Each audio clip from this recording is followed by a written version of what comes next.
legislativo. Vamos a ver un poco más ahora con Carolina, que nos va a contar todo lo que está haciendo FADA al respecto.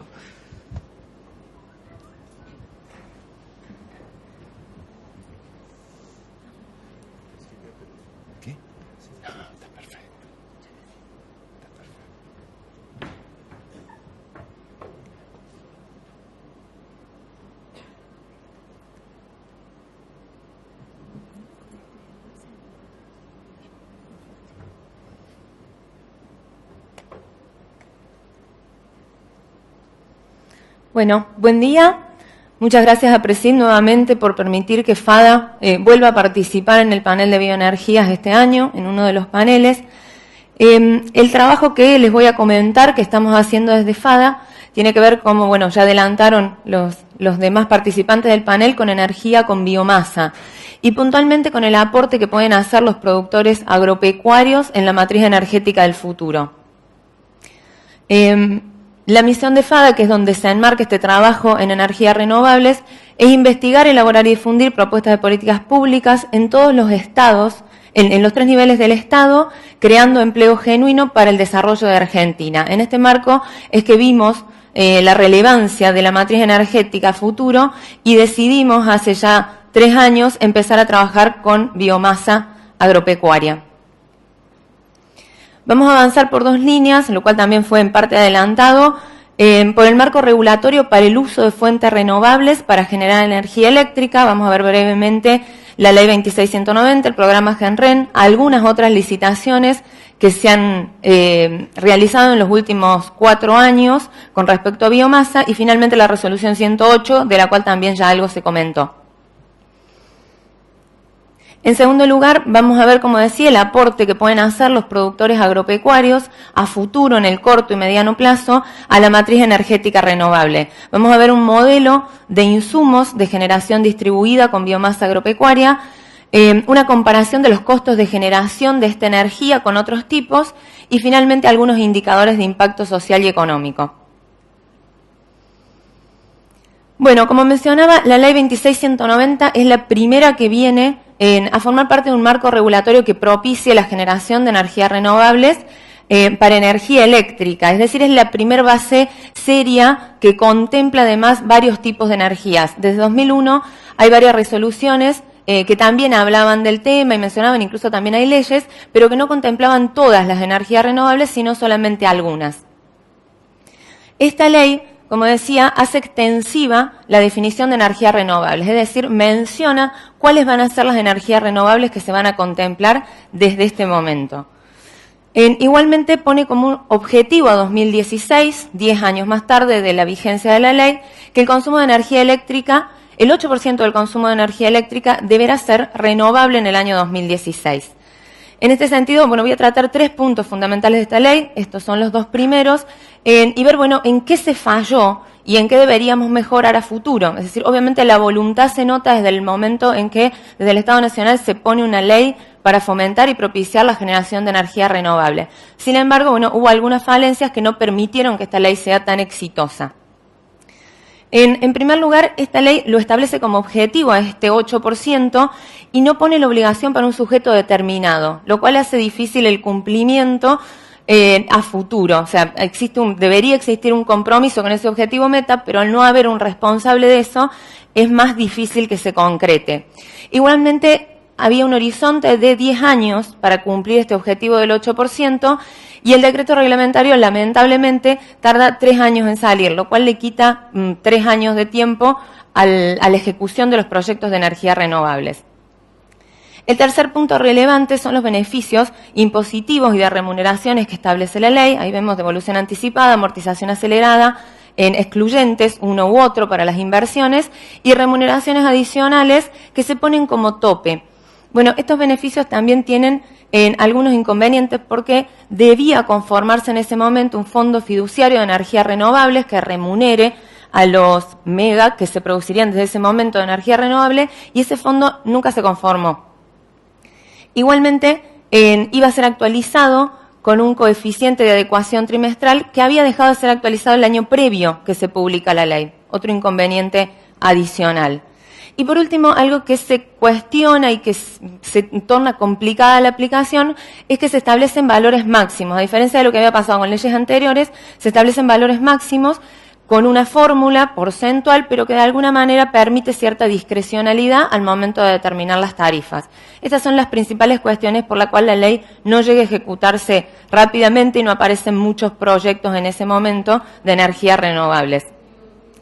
En el mismo año, incluso en el mismo mes en que sale el decreto reglamentario de esta ley, se publica el programa GenRen, que este programa es muy interesante porque tuvo buena aceptación, hubo muchas ofertas, se llevó adelante muy bien. Esto fue la licitación de generación eléctrica a partir de fuentes renovables, 1000 megas, distribuidos, como lo ven ahí en pantalla ustedes, con una fuerte participación de la eólica. Según este programa, ENARSA licitaría la compra de energía eléctrica proveniente de fuentes renovables, estos proyectos que se generarían, y haría contratos de abastecimiento a 15 años, con precios garantizados en dólares. Esta energía, ENARSA firmaba con los generadores y también firmaba con CAMESA, es decir, la energía terminaba en el mercado eléctrico mayorista. Se ofrecían, los módulos de potencias que se presentaran para esta licitación no podían ser mayores que de 50 megas, y CAMESA además iría haciendo un abono adicional por las tarifas por posibles incumplimientos futuros de pago. Es decir, tenía buenas características este programa. Tal es así que, como comentaba, en el proceso de licitación se presentaron el 40% más de la potencia que se estaba licitando. Igualmente tuvo también como característica buena que tuvo una gran distribución geográfica. Se presentaron 22 empresas con 51 proyectos distribuidos prácticamente en todo el país. Sin embargo, cuando se distribuye, cuando se adjudica el cupo de 1000 megas, como vemos ahí, no todas las energías salen beneficiadas, digamos. La eólica, ahí ven, fueron 17 los proyectos que quedaron adjudicados, los térmicos con biocombustibles 4, la solar 6 y los pequeños aprovechamientos hidroeléctricos 6. Igualmente, lo principal a resaltar de ahí es que, como ustedes ven, los rangos de precios que se iban a pagar por mega eran bastante distintos de los que se había establecido en la ley 3 años antes. Es decir que, de alguna manera, con este programa se reconoce que las tarifas estaban desactualizadas ya, las tarifas que aparecían en la ley 26.190. Con respecto a biomasa, que es de lo que me voy a extender un poquito más en la segunda parte, hubo 3 presentaciones, pero no hubo adjudicaciones. Y de estos proyectos que se adjudicaron, solamente el 15% se ejecutó y comenzó a funcionar. Es decir, hoy solamente el 15% de esos proyectos están funcionando. ¿Qué pasó?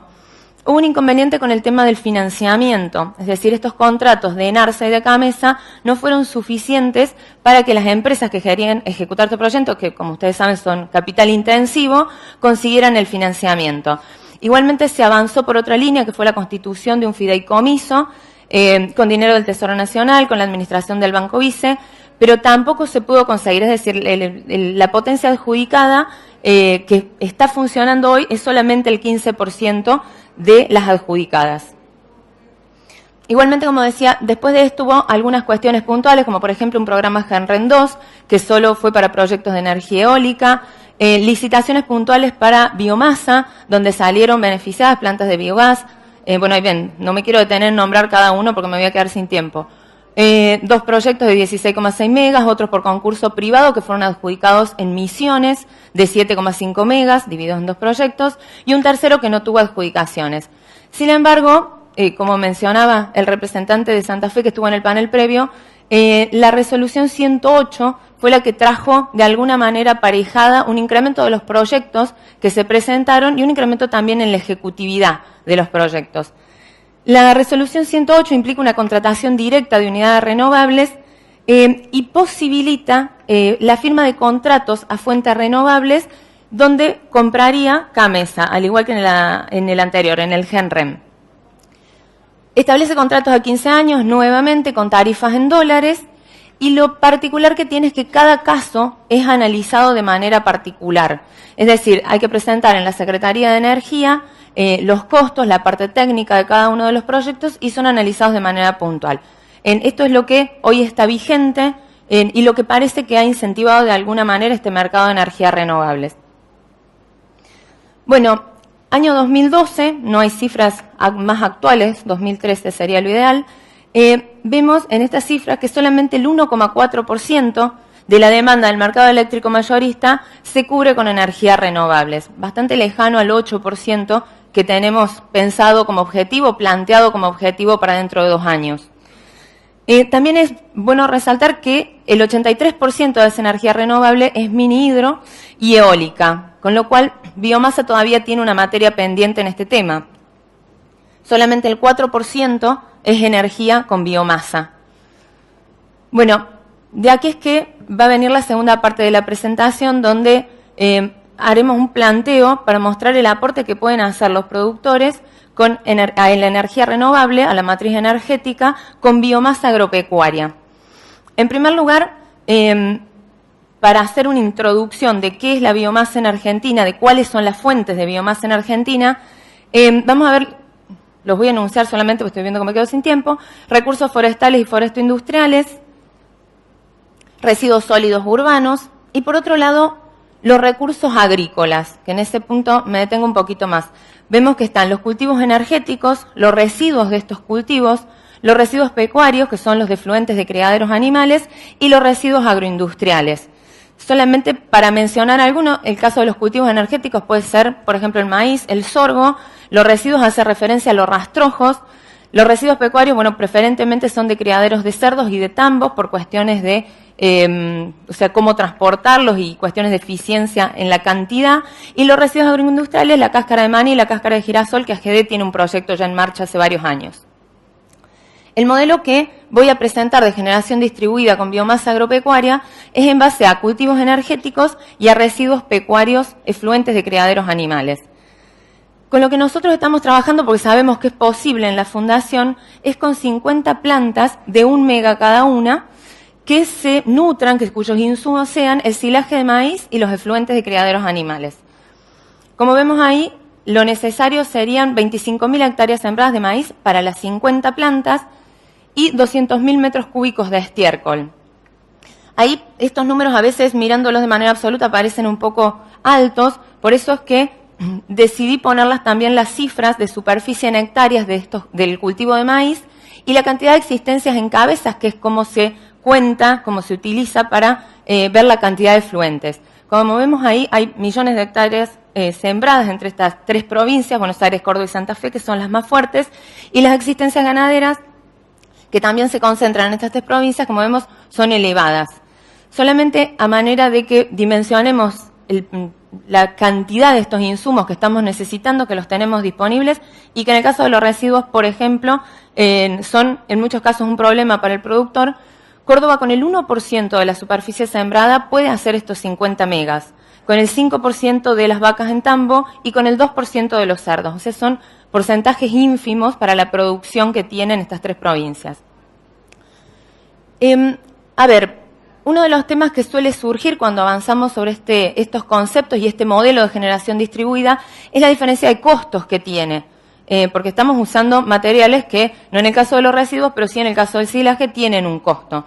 Por eso es que decidí poner este cuadro de costos promedio de generación, que, bueno, agradezco a Sebastián y al Estudio Montamat que me brindó los principales datos y algo que obtuvimos de cada mesa para mostrar que la energía con biomasa agropecuaria se encuentra entre las más caras. Sin embargo, como vemos ahí, por ejemplo, en el proyecto Energía Delivery, de no hace tanto tiempo impulsado, están muy a la par, tienen una diferencia de $20 solamente.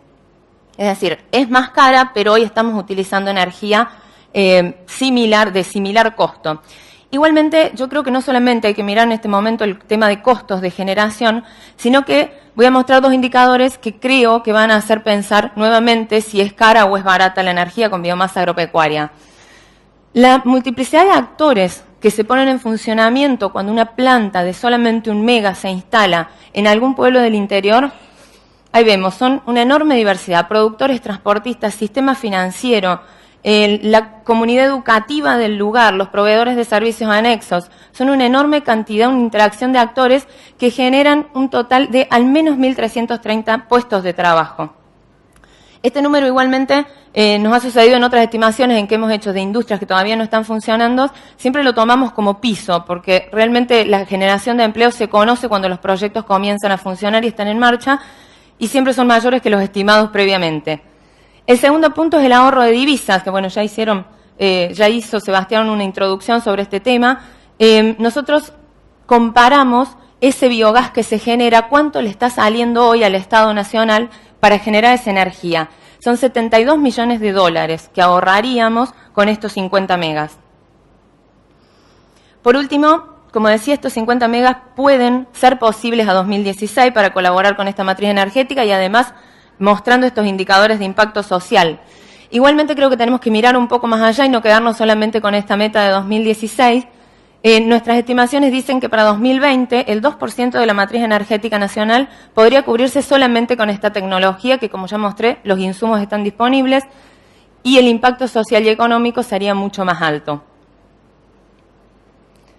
Para ir cerrando ya, nosotros creemos que los caminos a seguir son diversificar la matriz de energías renovables, que como vimos está abocada a algunos tipos de tecnologías por ser las más baratas, y profundizar la distribución geográfica de los emprendimientos. Cada una de las regiones de Argentina tiene potencial para generar energía renovable con insumos diferentes, con tecnologías diferentes.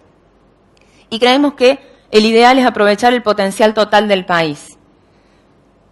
Creemos que se debe actualizar el marco regulatorio, ya que han pasado muchos años y todavía tenemos metas pendientes, hacerlo obligatorio, que haya leyes que rijan y no solamente resoluciones que son fácilmente modificables, y que sea a largo plazo no 10 años, sino 20 o 30 años, que es lo que han hecho los países que han podido cumplir estas metas. Igualmente, como mencioné, el tema de financiamiento es muy relevante y creo que tenemos que ponernos creativos en crear y gestionar instrumentos financieros que nos permitan realizar estas inversiones cuantiosas. Y en tercer lugar, desarrollar mecanismos, como decía, para cada tipo de energía. Es decir, esto me parece que no debe ser un análisis solamente de costos, netamente de costos, sino que tiene que estar vinculado con la política energética estratégica y de desarrollo nacional. No se puede analizar solamente los costos cuando tenemos muchos indicadores de impactos que nos muestran otra cara. Bueno, por último, como mensaje, creemos que la energía renovable distribuida nos lleva a otra forma de pensar la energía, que no es la solución, pero estamos convencidos que es parte de ella, como creo que mostré en la presentación con los datos.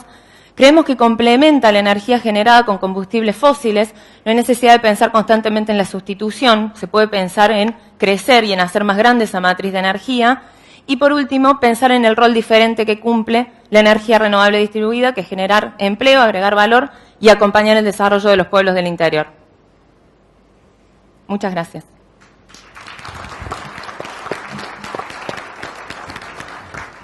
Muchas gracias, Carolina. No sé si tenemos tiempo para preguntas. No tenemos tiempo para preguntas.